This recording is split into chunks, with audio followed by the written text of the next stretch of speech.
kuulemma tämä toiminta loppuu. Mä otan viimeisen dokumenttifilmin. Esko putosi toiminnassa. Joo. Oikeesti. Niin. Ei sitä koskaan tiedä, vaikka olisi käyttänyt. Tämähän on hienojen kameroiden erikoisliike. Mulla on tässä tämmönen... Joo, sillä minäkin olen kuule tommosella aloittanut. Joo. Kun isällä oli työkamerana tommonen.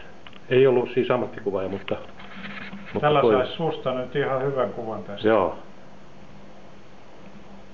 Ihan hyvä. Joo. No täällä ei ole kuitenkaan sellaista hurjaa meininkiä, kun mä oletin, että täällä on tyhjennysmyynti, mutta näillä on ilmeisesti normaalit hinnat kuitenkin. Hinnat on laskettu kaikki. Ahaa. No sit mä lopetan filmaamisen ja rupean katsoa hintalappua, mutta otetaan tos nyt. No jää tässä toi leikki.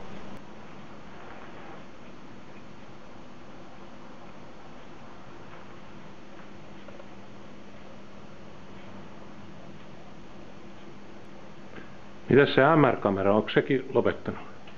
Se taisi vetästä konkurssia. Joo. Että tästä näin pikkuhiljaa tämä katoava kansanperinne. Joo, siis ei näitä ole.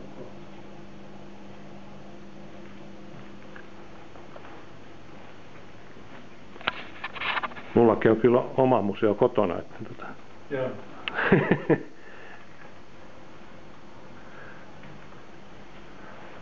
Joo.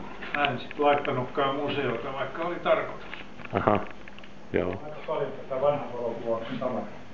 Eli koska pannaan oikeasti ovet ihan lopullisesti kiinni? Maaliskuun puolen väliin korvilla. Että tässä on vähän aikaa vielä, joo. Ihme. Mutta mä uskoisin, että maaliskuun puolella ei ole enää oikein myyty. Niinpä.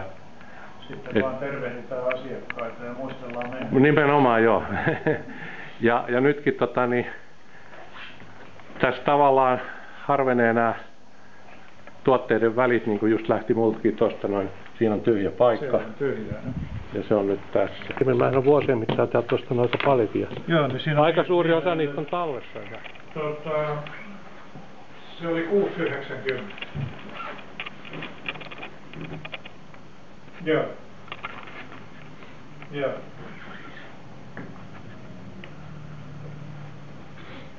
Ootas mä tarkistan hetki vaan.